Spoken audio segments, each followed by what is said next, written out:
In Indian philosophy, they speak about avidya.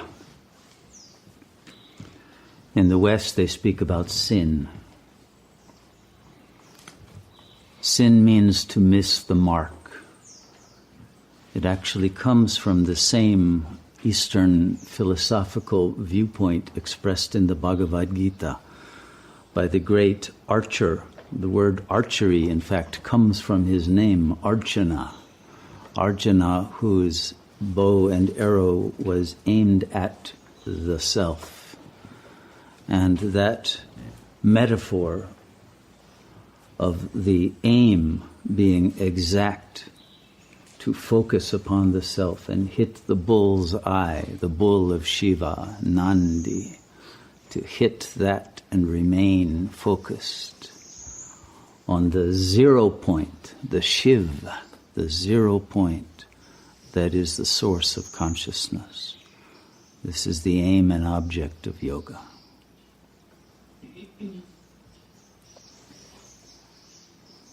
And the 0 point is the portal to infinity. It will pull you out of the finite, illusory self into the infinite, spacious, eternal self.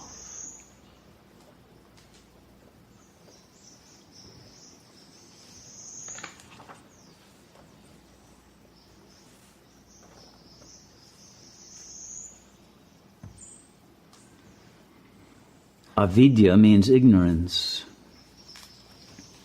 but it should actually be translated as ignorancing,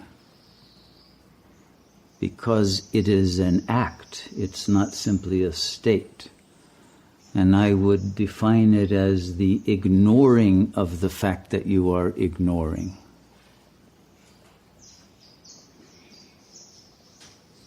And what are you ignoring?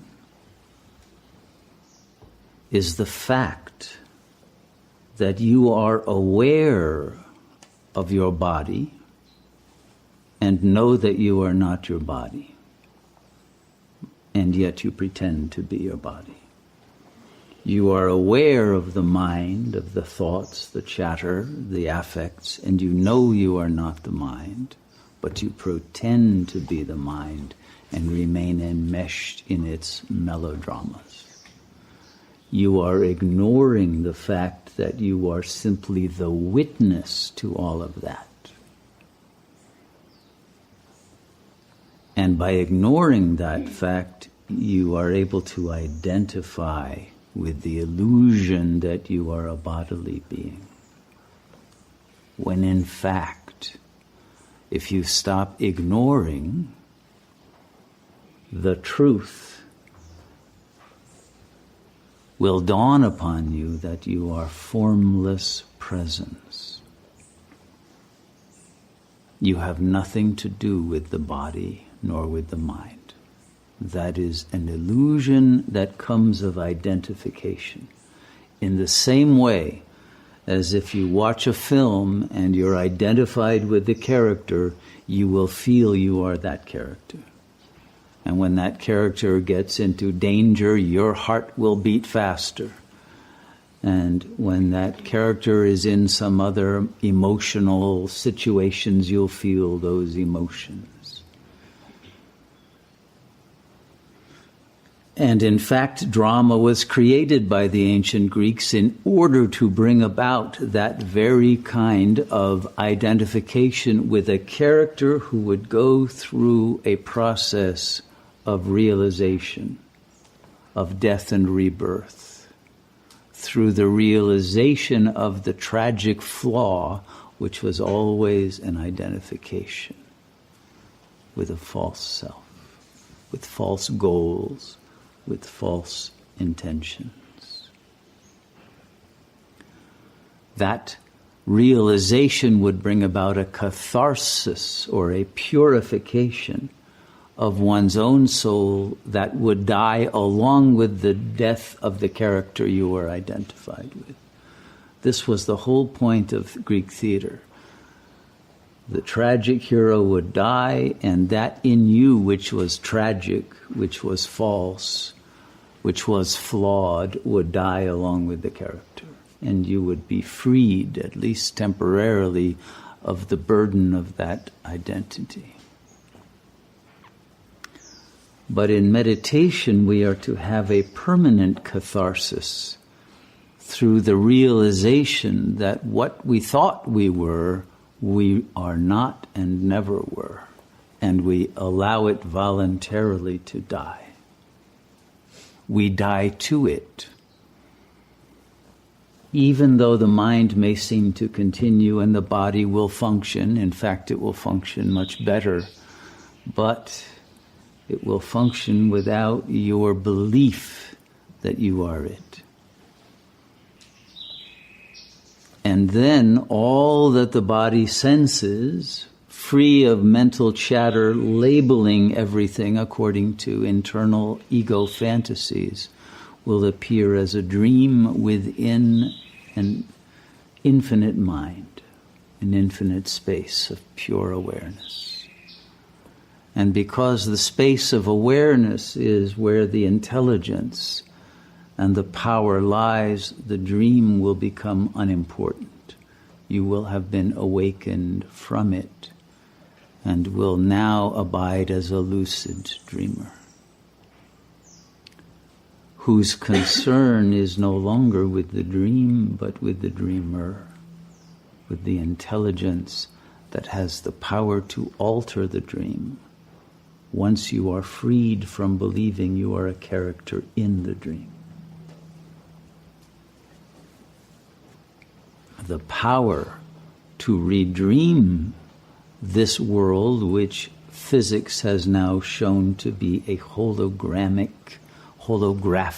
simulation, is in fact programmable by that infinite intelligence that realizes itself as not in the dream, not of the dream, but beyond the dream.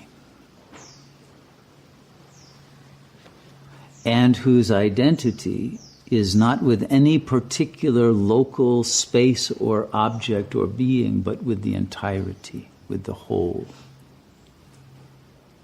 And recognizes that every being in the dream is a manifestation of yourself. There is no other. There is one intelligence, one superintelligence, operating every body, not just human bodies, but every body, every form, every energy, every field, with a single, whole, loving, benign intelligence.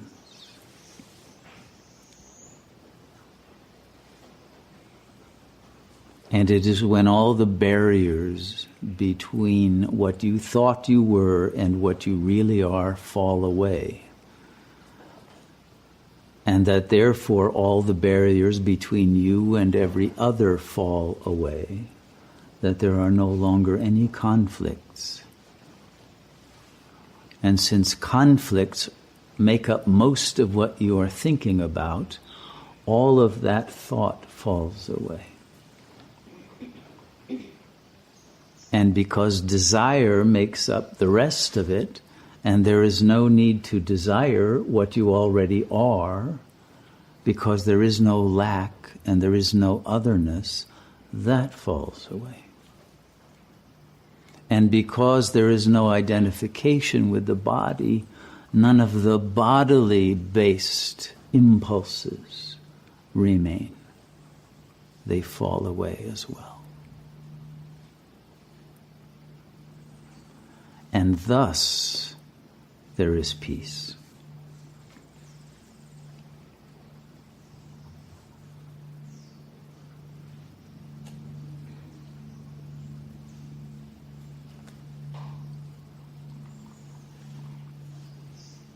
And thus there is nothing to gain and nothing to lose. There is no death. There is no birth.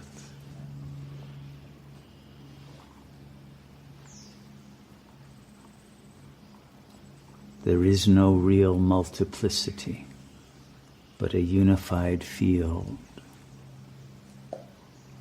of apparent beings whose harmonious interbeing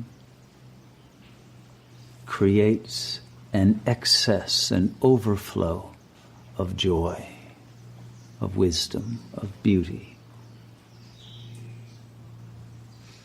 of love, which is the reason for this universe's appearance, to reflect that infinite Sat Chit Ananda, that infinite being, infinite intelligence, infinite blissful love.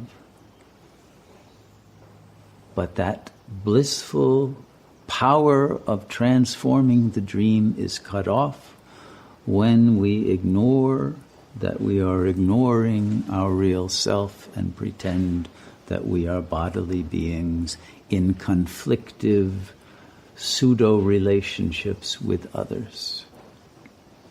And we come from lack rather than fullness, and from envy and hate and fear rather than love. And so the entire psychology of the organism and the behavior and the thought patterns and the feelings shifts completely once we remember who we are. And in that remembering, the flow of the energy of that supreme power moves through us, is transmitted, pervades, encompasses, and recognizes itself as all that is.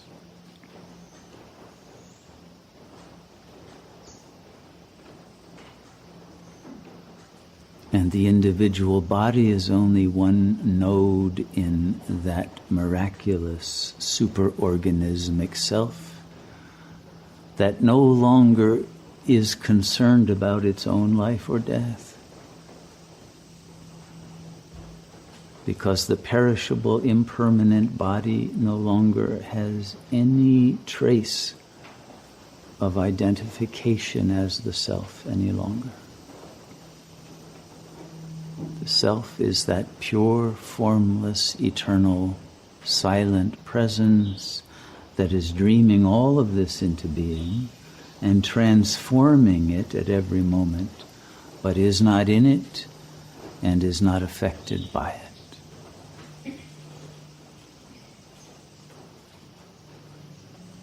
And all we have to do is stop ignoring that we are ignoring what we know already and have always known.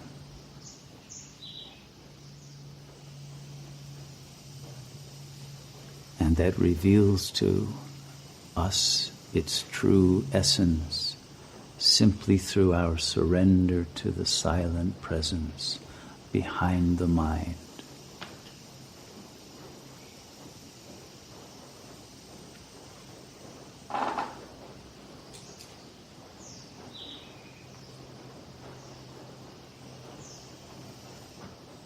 In that silent presence, time itself reveals itself as illusory.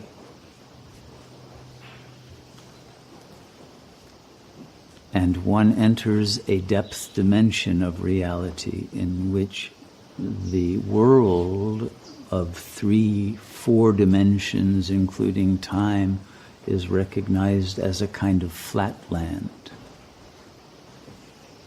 And is recognized as entirely here all at once from a timeless dimension that sees past and future and present all as a single whole.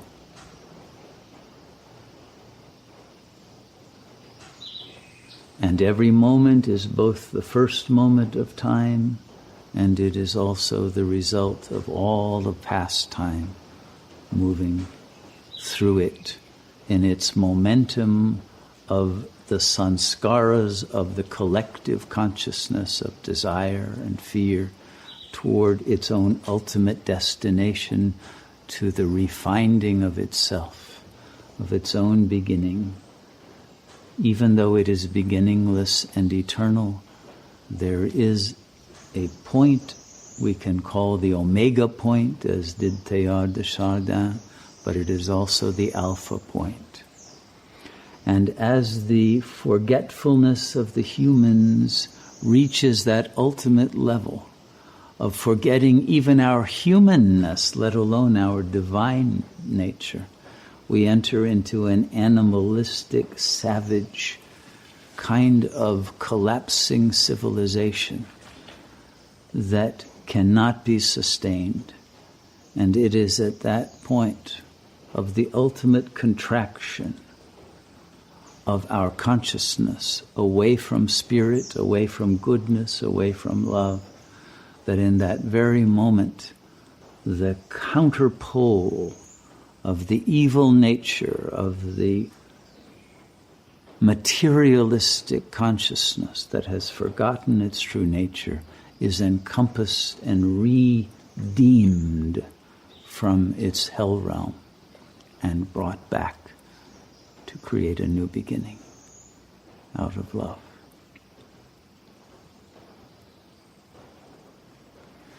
And that which in our own consciousness is in such a state of contraction, of fear, of desire, of profanity, of hatred, envy, despair,